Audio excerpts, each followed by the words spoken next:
Mi nombre es Joaquín Mendoza.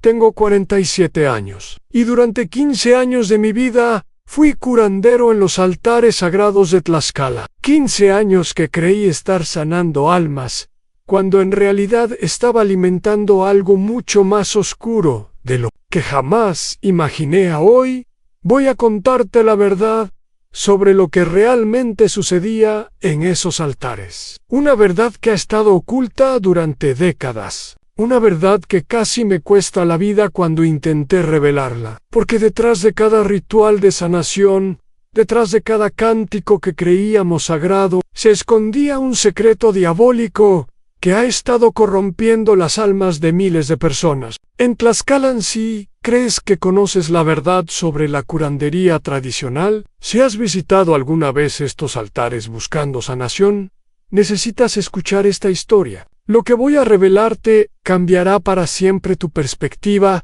sobre lo que realmente sucede cuando se cierra la puerta de esos lugares sagrados.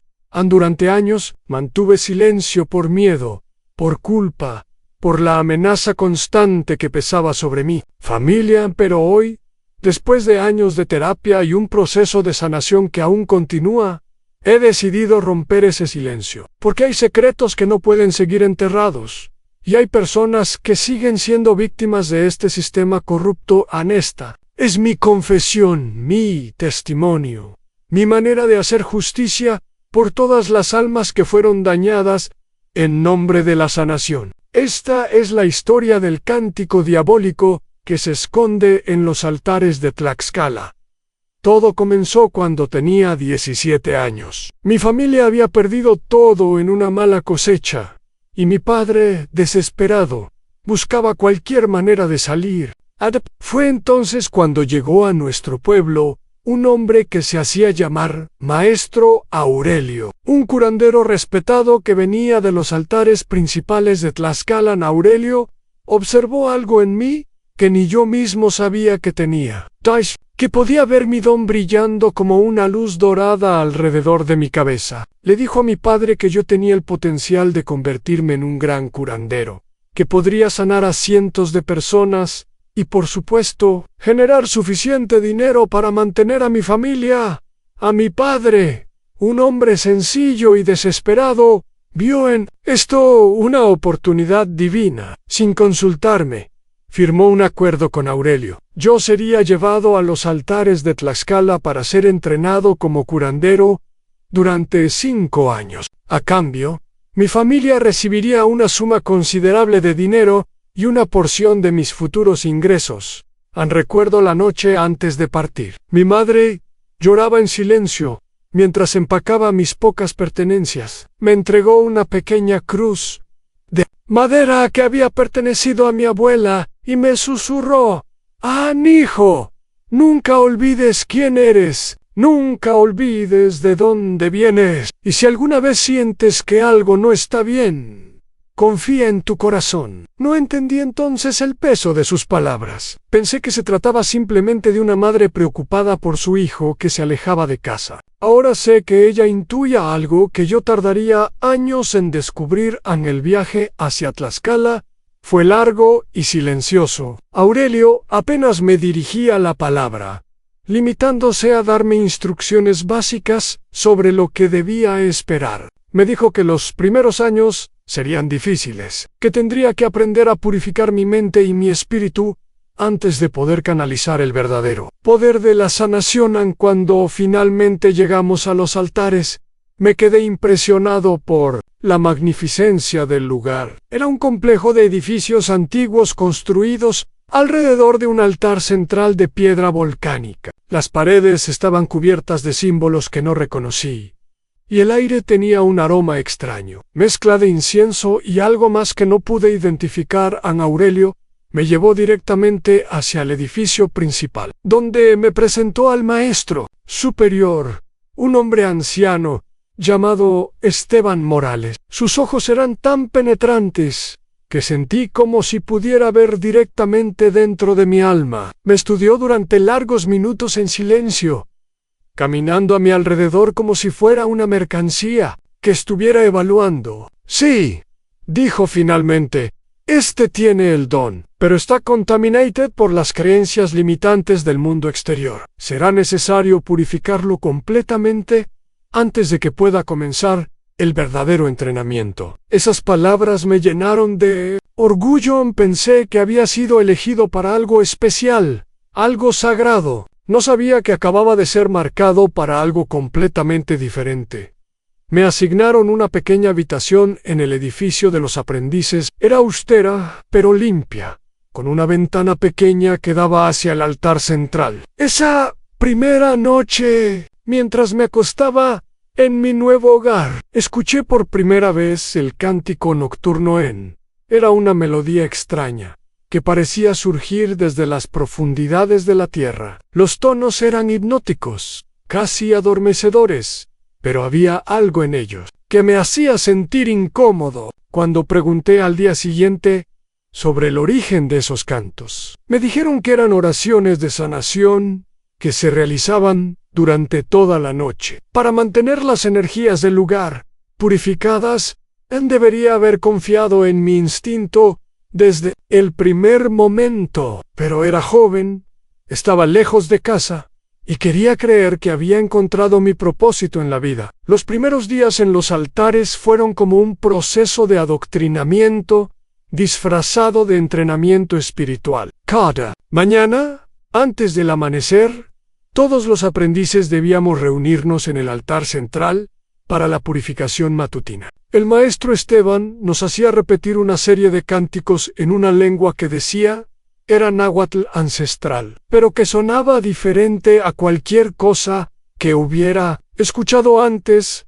Las reglas eran estrictas y no admitían cuestionamientos. Teníamos prohibido salir del complejo sin permiso. No podíamos recibir visitas durante el primer año. Nuestra correspondencia era revisada tanto al enviarla como al recibirla. Y lo más extraño de todo, teníamos prohibido hacer preguntas sobre los rituales que no entendíamos. La duda es el enemigo de la fe, nos repetía constantemente el maestro Esteban. Un curandero que cuestiona los métodos ancestrales nunca podrá canalizar el verdadero poder de sanación. Durante las primeras semanas, intenté ser el estudiante perfecto. Memorizaba cada cántico, cada gesto ritual, cada símbolo que nos enseñaban.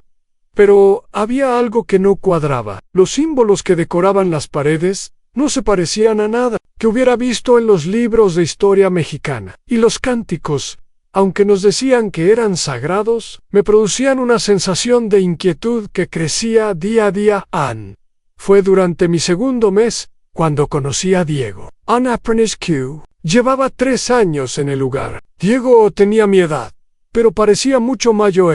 Sus ojos habían perdido el brillo de la juventud, y siempre parecía estar mirando por encima del hombro, como si temiera que alguien lo estuviera observando en una noche, mientras realizábamos la limpieza de los altares secundarios.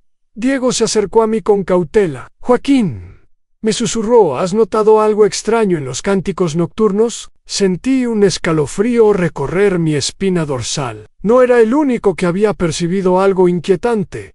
¿A qué te refieres?, le pregunté, aunque ya sabía de lo que hablaba. Hay palabras que se repiten, pero no son náhuatl. He estado tratando de entender lo que significan, pero se detuvo abruptamente cuando escuchamos pasos acercándose a el maestro. Aurelio apareció en la entrada del altar, sus ojos moviéndose suspicazmente entre Diego y yo. «¿Qué están haciendo aquí?», preguntó con voz severa. «Limpiando los altares, maestro», respondí rápidamente. «La limpieza debe hacerse en silencio y meditación», nos reprendió. «Las conversaciones mundanas contaminan la energía sagrada del lugar». En esa noche, Diego no regresó a su habitación. Cuando pregunté por él al día siguiente, me dijeron que había sido trasladado a un nivel superior de entrenamiento en otro complejo. Pero algo en la manera en que evitaban mi mirada me hizo sospechar que había algo más detrás de su desaparición. Comencé a prestar más atención a los detalles que antes había pasado por alto. Los maestros tenían una manera particular de mirar a ciertos estudiantes, como si los estuvieran evaluando para algo específico. Los aprendices que hacían demasiadas preguntas tendían a avanzar a otros niveles o simplemente desaparecían. Y estaban los cánticos nocturnos, que cada noche parecían más intensos, más perturbadores. Había noches en las que despertaba con la sensación de que alguien había estado en mi habitación, observándome mientras dormía. Fue entonces cuando decidí comenzar mi propia investigación. Tenía que descubrir qué era lo que realmente estaba sucediendo en esos altares sagrados. Mi primera oportunidad real de investigar llegó durante mi cuarto mes en el complejo. Los maestros habían salido a una peregrinación sagrada y habían dejado a cargo a los aprendices más avanzados. Fue mi oportunidad de explorar áreas del complejo que normalmente estaban fuera de límites. Esperé hasta la medianoche, cuando los cánticos nocturnos estaban en su punto más intenso. El sonido serviría para enmascarar cualquier ruido que pudiera hacer. Salí de mi habitación con el corazón latiendo tan fuerte que temía que pudiera delatarme a mi primer destino. Fue la biblioteca, un lugar al que solo los maestros tenían acceso. Había visto al maestro Esteban entrar y salir de allí con libros antiguos, y siempre había sentido curiosidad por lo que contenían en la puerta.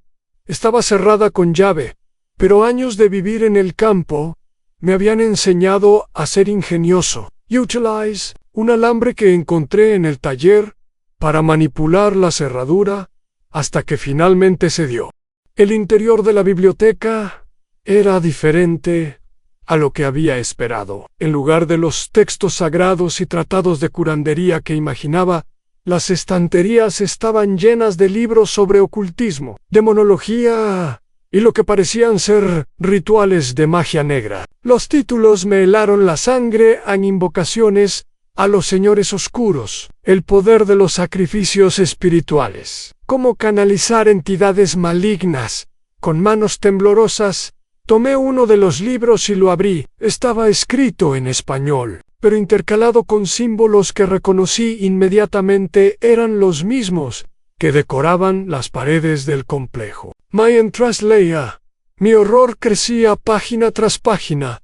El libro describía rituales para invocar entidades demoníacas, métodos para capturar y canalizar almas humanas, y técnicas para usar la energía espiritual de las personas para alimentar a seres oscuros. Pero lo más perturbador era una sección titulada El Cántico de Sumisión, que describía exactamente las melodías que escuchábamos cada noche, según el texto. Estos cánticos tenían el propósito de abrir las mentes de los iniciados, para facilitar la posesión parcial por parte de las entidades guardianas. Los que eran considerados receptivos serían seleccionados para niveles más avanzados de comunión espiritual.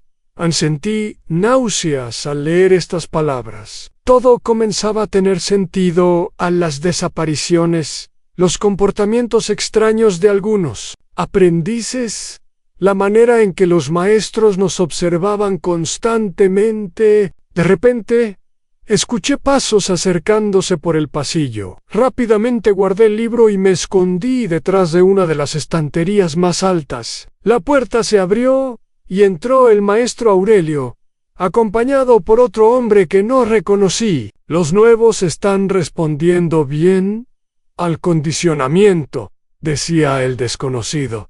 Especialmente el muchacho Joaquín. Sus niveles de receptividad espiritual son extraordinarios. Sí, respondió Aurelio, pero también es el más curioso. Hemos tenido que ser cuidadosos con él. No queremos otro incidente como el de Diego. Mi sangre se heló. ¿Qué le había pasado realmente a Diego? ¿Cuándo crees que estará listo para la iniciación profunda?, preguntó el desconocido. Pronto, respondió Aurelio. Tal vez en el próximo solsticio. Su energía espiritual será perfecta para fortalecer el vínculo con los señores oscuros. Continuaron hablando, pero sus voces se alejaron mientras se dirigían hacia otra sección de la biblioteca. Esperé en silencio durante lo que me pareció una eternidad, antes de atreverme a moverme. Cuando finalmente logré salir de la biblioteca, mi mente era un torbellino de terror y confusión. Todo lo que había creído sobre este lugar, todo lo que había esperado de mi entrenamiento como curandero, había sido una mentira. De vuelta en mi habitación, traté de procesar lo que había descubierto. Los altares de Tlaxcala no eran un lugar de sanación. Era un centro de captación para alimentar entidades demoníacas con la energía espiritual de jóvenes vulnerables. Y yo había sido seleccionado como uno de los candidatos principales.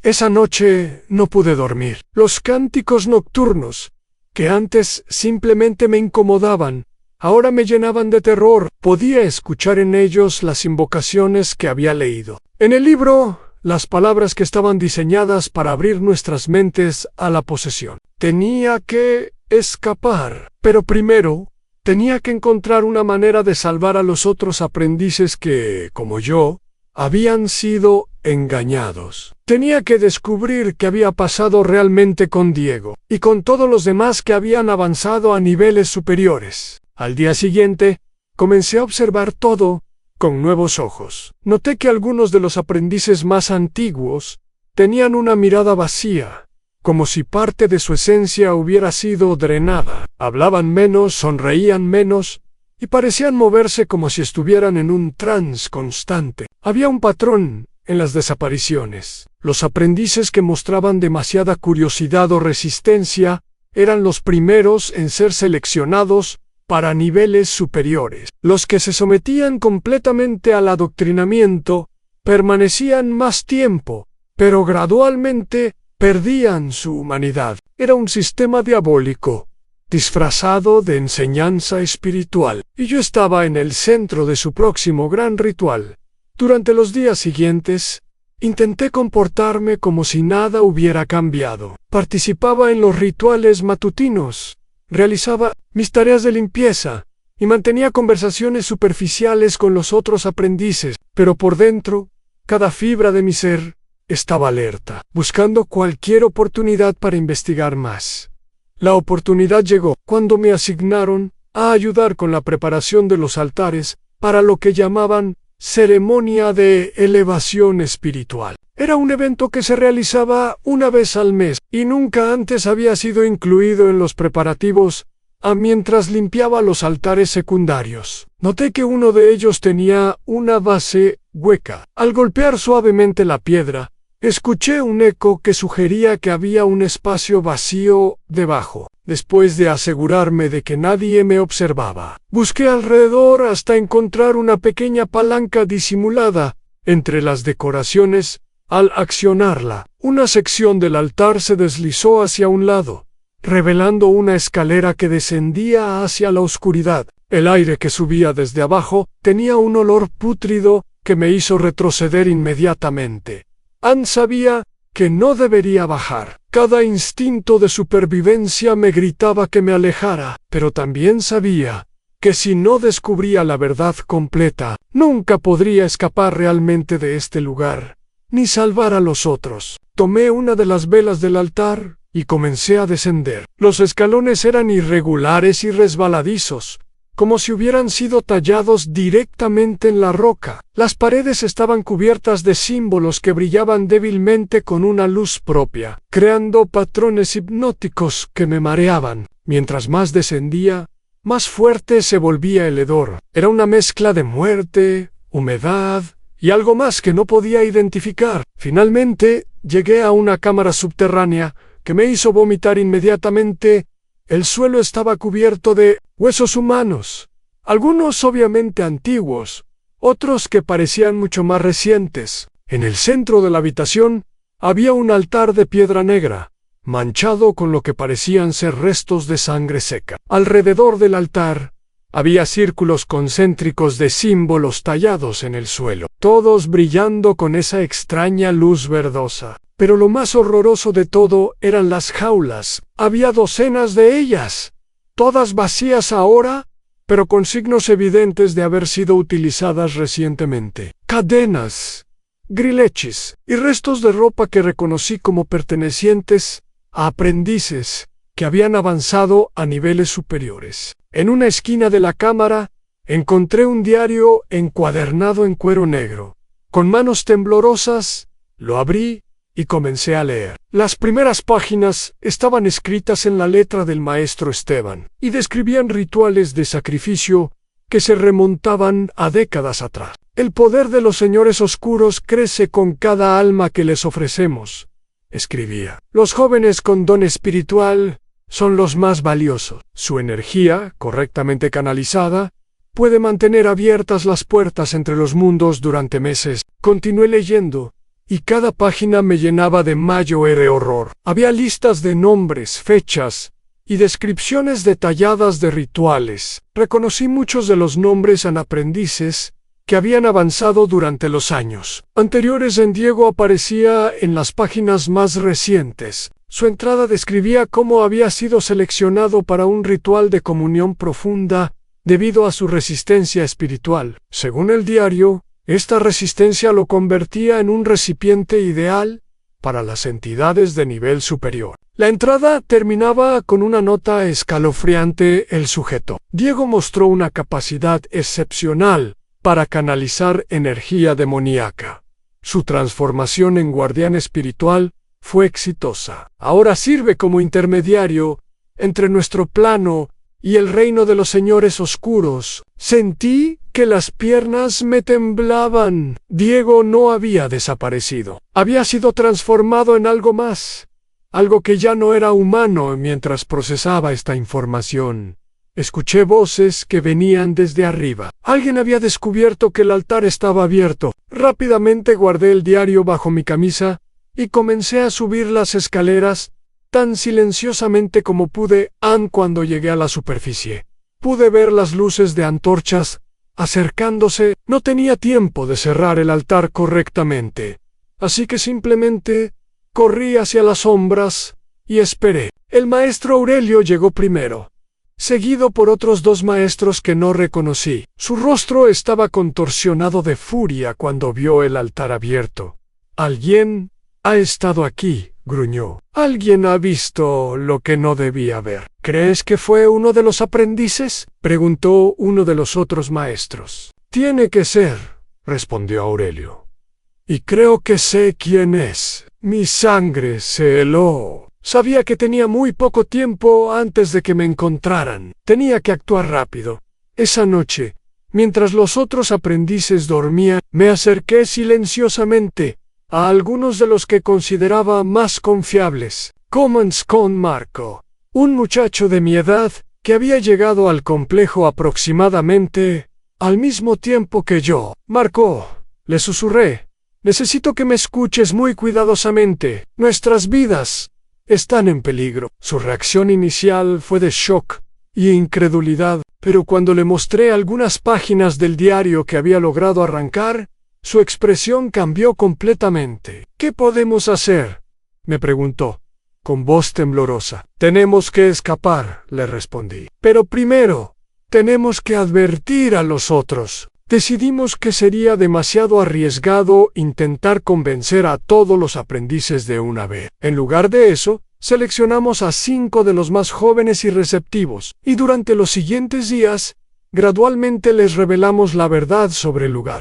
La reacción fue predecible en terror, incredulidad, y luego una desesperación urgente por escapar. Pero también sabíamos que un grupo de 6 aprendices, intentando escapar al mismo tiempo, levantaría sospechas. Inmediatamente, teníamos que ser más inteligentes. Teníamos que encontrar una manera de escapar sin ser detectados. Y teníamos que hacerlo antes de la próxima ceremonia de elevación espiritual, que según el diario, se realizaría en menos de una semana. Pero había un problema. No conocíamos realmente el terreno fuera del complejo. Habíamos sido mantenidos aislados desde nuestra llegada, y no teníamos idea de cómo llegar a la civilización más cercana. Fue entonces cuando recordé las palabras de mi madre: «Ansí, ¿alguna vez sientes que algo no está bien? Confía en tu corazón». Mi corazón me decía que teníamos que intentar escapar, sin importar las consecuencias, porque la alternativa era convertirse en alimento para entidades demoníacas, o peor aún, ser transformados en uno de sus guardianes espirituales. La noche Antes de la ceremonia de elevación espiritual, no pude dormir. Los cánticos nocturnos eran más intensos que nunca, y podía sentir una energía maligna creciendo en todo el complejo. Era como si el aire mismo estuviera cargado de electricidad oscura. Alrededor de las 3 de la madrugada, escuché pasos, deteniéndose frente a mi puerta. Por un momento, pensé que habían venido a buscarme, pero luego escuché una voz que me... «Hello, la sangre, Joaquín», susurró una voz que reconocí como la de Diego. «Joaquín, despierta». Me acerqué cautelosamente a la puerta, pero no la abrían. «Diego, ¿eres realmente tú?», pregunté en voz baja. «Sí y no», respondió la voz. «Soy lo que queda de Diego Online. Advertirte». «¿Advertirme de qué?». «Mañana, durante la ceremonia, serás llamado para la iniciación profunda. Los maestros han decidido que tu espíritu es perfecto para ser un nuevo guardián». A mi corazón se aceleró. «¿Qué significa eso exactamente?». «Significa que tu alma será parcialmente reemplazada por una entidad demoníaca. Mantendrás tu conciencia, pero ya no serás completamente humano. Serás como yo, atrapado entre 2 mundos, sirviendo a los señores oscuros contra tu voluntad. ¿Cómo puedo escapar?». Durante la ceremonia, habrá un momento en que todos los maestros estarán concentrados en el ritual principal. Y esa será tu única oportunidad. Pero tienes que saber algo más. Los otros aprendices que has estado tratando de convencer para que escapen contigo, ¿qué pasa con ellos? Uno de ellos te ha delatado. Los maestros saben que has descubierto la verdad. Están planeando usar tu intento de escape como parte del ritual. Tu desesperación y miedo alimentarán el poder de la ceremonia. Sentí como si me hubieran golpeado en el estómago. ¿Quién me delató? Marco, los maestros le prometieron que si te entregaba, él sería preservado y eventualmente liberado. No podía creerlo. Marco había sido uno de los primeros en mostrar horror cuando le revelé la verdad sobre el lugar. Habíamos planeado juntos nuestra escape.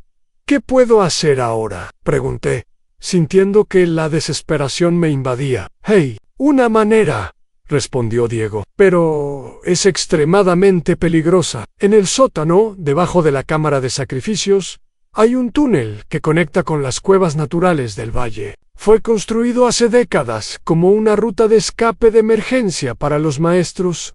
¿Cómo llego hasta allí?». «Durante la ceremonia, cuando todos estén concentrados en el ritual principal, tendrás que bajar al sótano. Pero, Joaquín, debes saber que el túnel está protegido por guardianes espirituales, entidades que fueron una vez como nosotros. ¿Hay alguna manera de pasar por ellos? La cruz de tu madre, a la que llevas siempre contigo, tiene más poder del que imaginas. Fue bendecida por amor genuino, y eso es algo que las entidades oscuras no pueden tocar». Instintivamente, toqué la pequeña cruz de madera que llevaba colgada al cuello. Nunca me había separado de ella, ni siquiera durante los rituales. «Joaquín», continuó Diego, «debes prometerme algo. Cuando escapes, tienes que contar la verdad sobre este lugar. Tienes que asegurarte de que sea cerrado para siempre». «Te lo prometo»,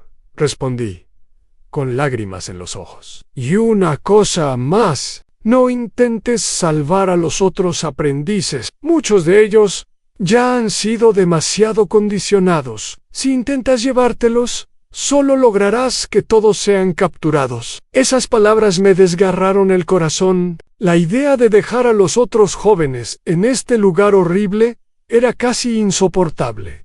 Pero sabía que Diego tenía razón. Mi única posibilidad de supervivencia era escapar solo al día siguiente. La atmósfera en el complejo era diferente. Había una energía eléctrica en el aire que hacía que todos se movieran como si estuvieran en un trance. Los maestros estaban más serios que nunca, y pude ver que algunos de los aprendices más antiguos tenían esa mirada vacía que había aprendido a asociar con la posesión parcial. Durante el almuerzo, Marco se acercó a mí con una sonrisa que no llegaba a sus ojos. «Joaquín», me dijo, Estoy emocionado por la ceremonia de esta noche. Escuché que algunos de nosotros seremos seleccionados para niveles superiores de entrenamiento. Su actuación era perfecta. Si Diego no me hubiera advertido, habría creído que estaba genuinamente emocionado. Sí, respondí, tratando de mantener mi voz estable. Será una experiencia muy... Esa tarde, me aislé en mi habitación, preparándome mentalmente para lo que tendría que hacer. Revisé cada detalle del plan durante la ceremonia. Esperaría el momento en que todos estuvieran concentrados en el ritual principal. Luego me escabulliría hacia el sótano. Encontraría el túnel de escape y rogaría que la bendición de mi madre fuera suficiente para protegerme de los guardianes espirituales. Cuando llegó la noche, todos los aprendices fuimos llevados al altar principal. El lugar había sido transformado completamente. Había velas negras por todas partes, y el aire estaba espeso con el humo de inciensos que me hacían sentir mareado. El maestro Esteban estaba de pie en el centro del altar, vestido con túnicas negras bordadas, con símbolos que ahora reconocía. Sus ojos brillaban con una luz que no parecía humana. Hermanos, comenzó. Esta noche daremos la bienvenida a un nuevo guardián espiritual. Uno de ustedes ha sido elegido para recibir el don de la transformación. Mi corazón latía tan fuerte que temía que todos pudieran escucharlo. Joaquín Mendoza continuó.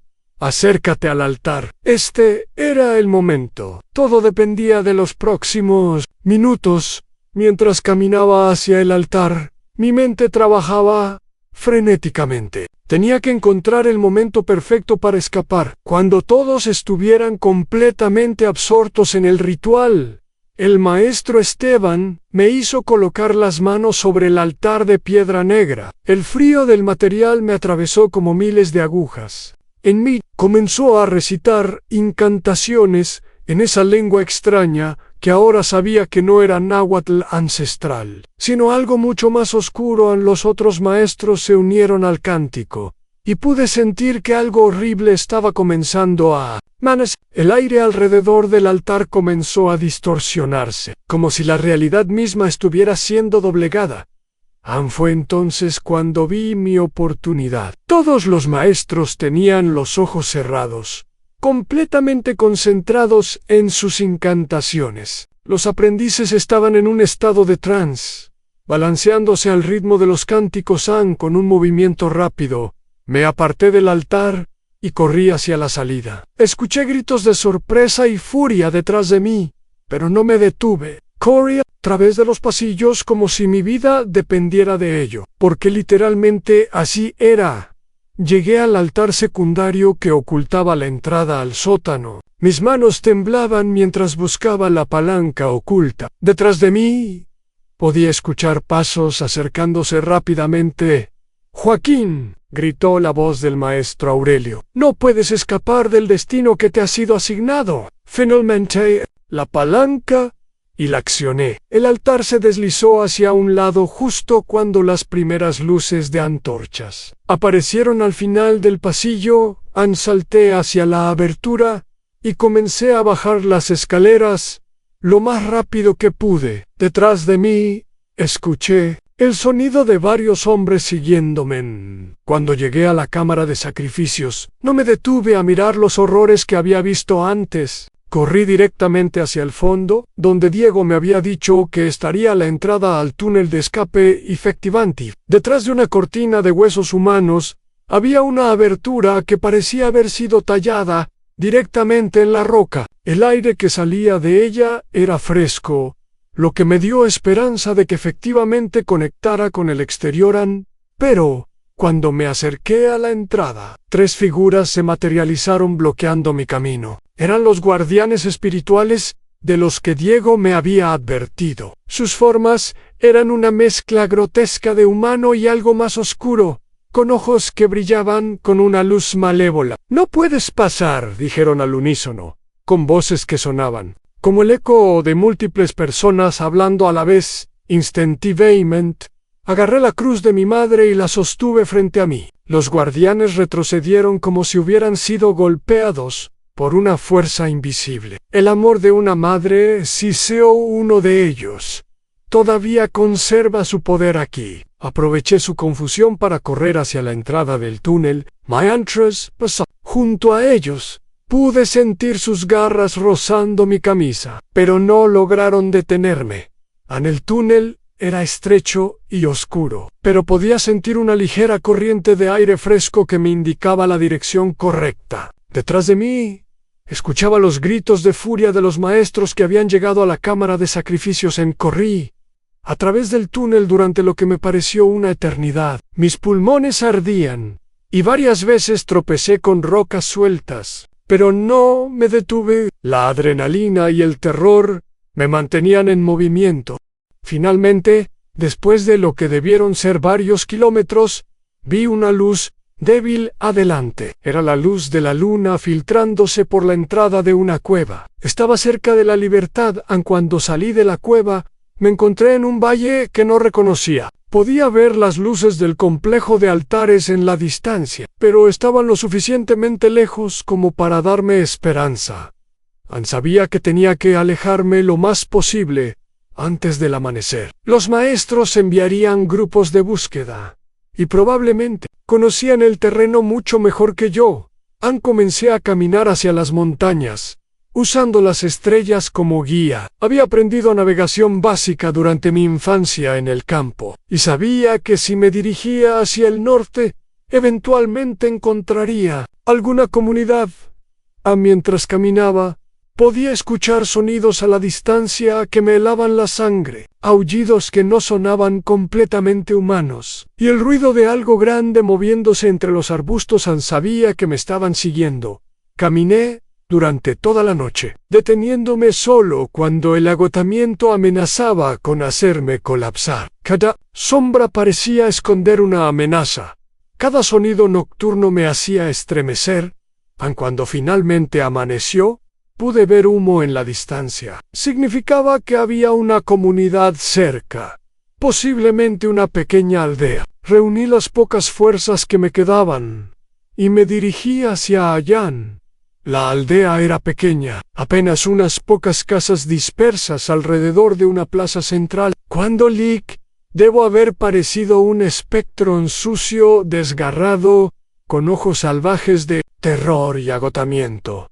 Una mujer mayor, que estaba alimentando a sus pollos, me vio primero. Su reacción inicial fue de miedo, pero cuando me acerqué tambaleándome, su expresión cambió a una de compasión maternal. «Dios mío, muchacho», dijo, «¿qué te ha pasado?». Colapsé en sus brazos, y por primera vez en meses, me sentí verdaderamente seguro. Las lágrimas que había estado conteniendo durante mi escape finalmente salieron. «Por favor», logré decir entre sollozos, «necesito contactar a mi familia. Necesito salir de aquí». La mujer, que se llamaba Esperanza, me llevó a su casa y me cuidó como si fuera su propio hijo. Me dio comida caliente, ropa limpia y un lugar seguro donde dormir. Pero lo más importante, me escuchó cuando finalmente reuní el valor para contarle mi historia. Su reacción fue de horror e incredulidad, pero pude ver en sus ojos que me creía. Había algo en mi manera de hablar, en los detalles específicos que compartí, que la convenció de que estaba diciendo la verdad. «Tienes que ir a las autoridades», me dijo. «Esto no puede seguir pasando». Pero yo tenía miedo. ¿Quién me creería? ¿Quién tomaría en serio las palabras de un joven campesino contra una institución que era respetada en toda la región? Esperanza me puso en contacto con un sacerdote de la iglesia local, el padre Miguel. Cuando le conté mi historia, su reacción fue inmediata y decidida. «Hijo», me dijo, «lo que me estás describiendo no es curandería tradicional. Es disfrazado. Tenemos que actuar rápidamente». El padre Miguel contactó con las autoridades regionales y con investigadores de la iglesia que se especializaban en casos de ocultismo. También me ayudó a contactar a mi familia. La reunión con mis padres fue emotiva y dolorosa. Mi madre me abrazó como si hubiera regresado de entre los muertos, y mi padre lloró por primera vez en mi vida cuando le conté lo que había pasado. «Perdóname, hijo», me dijo. «Pensé que te estaba dando una oportunidad de tener una vida mejor. No es tu culpa, papá», le respondí. Ellos eran expertos en engañar a las familias desesperadas. Pero la reunión con mi familia también trajo nuevos temores. Los maestros sabían dónde vivía mi familia. Si querían vengarse o silenciarme, ellos serían los objetivos más fáciles. Decidimos que no era seguro que regresara a casa inmediatamente. Por ahora, me quedaría bajo la protección de la iglesia mientras las autoridades investigaban mis afirmaciones. A los primeros días fueron difíciles. Tenía pesadillas constantes, y cada ruido inesperado me hacía saltar. Los cánticos demoníacos que había escuchado durante meses continuaban resonando en mi cabeza. Pero gradualmente, con la ayuda del padre Miguel y de un psicólogo que la iglesia me proporcionó, comencé a procesar el trauma de lo que había vivido. También comencé a entender que mi escape no había sido solo una cuestión de suerte o valentía. Había sido una combinación de factores: a la bendición de mi madre, la ayuda de Diego, que había arriesgado su existencia eterna para advertirme, y una serie de coincidencias que solo podían explicarse como intervención divina. Pero mi healing era solo el comienzo. Sabía que tenía una responsabilidad mayor: era asegurarme de que los altares fueran cerrados para siempre y que los otros jóvenes que seguían allí fueran rescatados. La investigación oficial comenzó 3 semanas después de mi escape. Un equipo conjunto de la Policía Federal, investigadores de la iglesia y expertos en ocultismo se dirigió hacia los altares de Tlaxcala. Yo había dibujado mapas detallados del complejo, incluyendo la ubicación de la cámara de sacrificios y el túnel de escape. También había entregado las páginas del diario que había logrado conservar, y había proporcionado nombres y descripciones de todos los maestros que recordaba Ann cuando el equipo llegó al complejo. Lo encontraron aparentemente abandonado, pero las evidencias físicas estaban allí, en los altares manchados de sangre, los huesos humanos, los libros de ocultismo y los restos de años de actividad ritual. También encontraron a 6 aprendices que habían sido dejados atrás. Estaban en un estado de shock y desorientación extrema, como si hubieran sido drogados o sometidos a algún tipo de control mental. Uno de esos aprendices era Marcon. Cuando lo vi en el hospital donde habían llevado a los supervivientes, sus ojos estaban vacíos, no me reconoció y apenas podía hablar. Los maestros dijeron que me protegerían. Fueron las únicas palabras que logró pronunciar durante nuestro encuentro. El destino de los maestros principales nunca se esclareció completamente. Habían desaparecido sin dejar rastro, como si se hubieran desvanecido en el aire. Algunas personas sugirieron que habían escapado a otros países. Otras, incluyendo al padre Miguel, creían que habían sido reclamados por las mismas entidades demoníacas que habían servido durante tantos años. La investigación reveló que los altares habían estado operando durante al menos 30 años. Se encontraron registros de cientos de jóvenes que habían pasado por allí, muchos de los cuales nunca habían regresado a sus hogares. Algunas familias fueron contactadas y reunidas con sus hijos supervivientes. Otras recibieron la horrible confirmación de que sus hijos habían sido asesinados en rituales satánicos.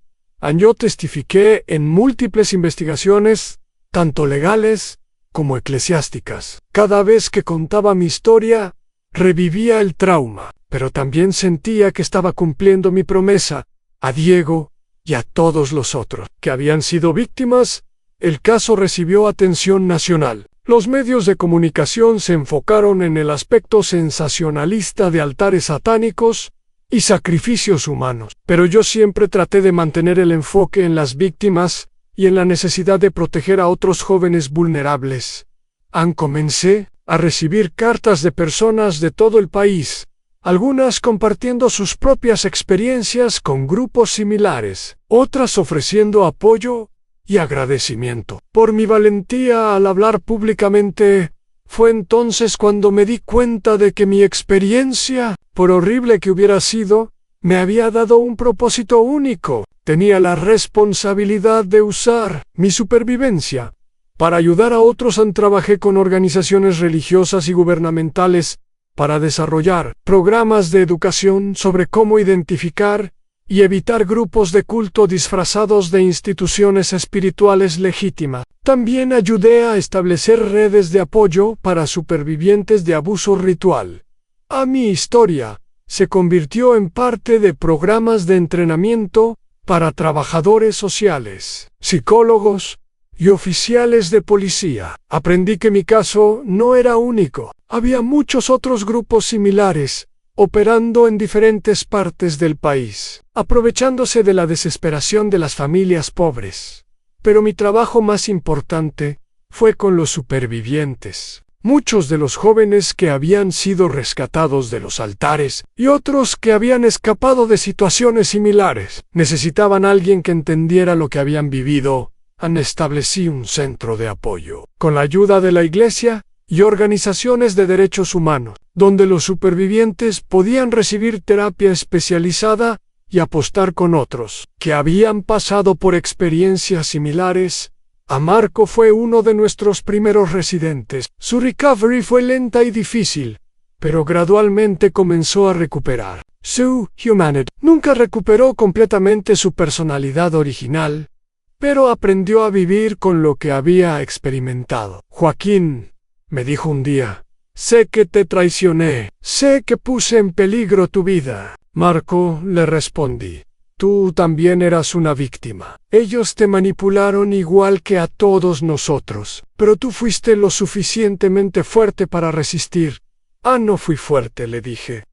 Tuve la bendición de mi madre, la ayuda de Diego y la protección de algo más grande que yo mismo. Con el tiempo comencé a entender que mi experiencia había sido parte de un plan más grande. Había sido destinado a sobrevivir, no por mi propia fortaleza, sino para poder ser una voz para aquellos que no habían tenido la oportunidad de escapar.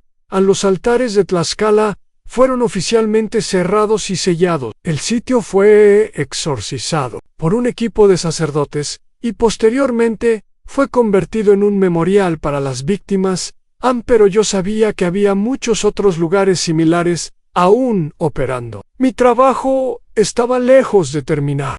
Hoy, 25 años después de mi escape, continúo trabajando con supervivientes de abuso ritual y cultos destructivos. Mi centro de apoyo ha ayudado a cientos de personas a reconstruir sus vidas después de experiencias traumáticas similares. También he escrito varios libros sobre el tema, documentando no solo mi propia experiencia, sino las historias de otros supervivientes. Mi objetivo es educar al público sobre las tácticas de reclutamiento que utilizan estos grupos y sobre cómo reconocer las señales de alerta. Mi mensaje siempre es el mismo: la esperanza es posible, incluso después de las experiencias más oscuras. La sanación es posible, aunque lleve tiempo, y la redención es posible cuando usamos nuestro dolor para ayudar a otros.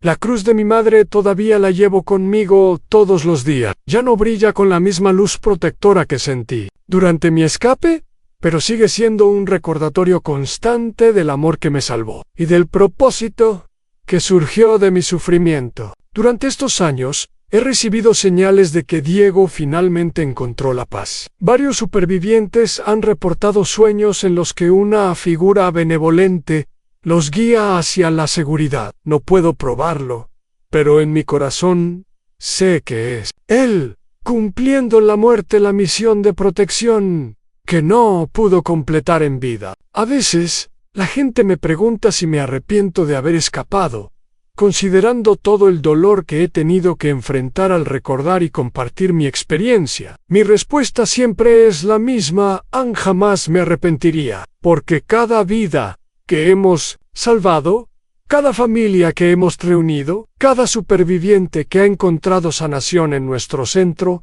justifica cada momento de dolor que he tenido que revivir. Los altares de Tlaxcala ya no existen, pero mi propósito, nacido de esa experiencia horrible, continúa creciendo. Y mientras haya jóvenes vulnerables que necesiten protección y supervivientes que necesiten sanación, mi trabajo continuará. Esta es mi historia. Esta es mi confesión. Esta es mi promesa de que la luz siempre puede vencer a la oscuridad, sin importar cuán profunda sea esa oscuridad. Y esta es mi invitación a todos los que me escuchan. Si conoces a alguien que está en peligro, si sospechas que algo no está bien, si tienes la oportunidad de ayudar a alguien que está siendo victimizado, no dudes en actuar, porque a veces la diferencia entre la vida y la muerte, entre la condenación y la redención, entre la desesperación y la esperanza, es simplemente alguien que se atreve a actuar cuando otros permanecen en silencio. La verdad sobre los altares de Tlaxcala ha sido revelada, pero hay muchas otras verdades esperando ser descubiertas, muchas otras víctimas esperando ser rescatadas, muchas otras historias esperando ser contadas. Mi historia ha terminado, pero la historia de la esperanza, de la sanación y de la redención, esa historia continúa escribiéndose cada día. Y tal vez, si has llegado hasta aquí, tú también formas parte de esa historia más grande. Tal vez tú también tienes un papel que desempeñar en la lucha contra la oscuridad. Es tuya. La esperanza es tuya. El poder para hacer la diferencia es tuyo. Úsalo bien.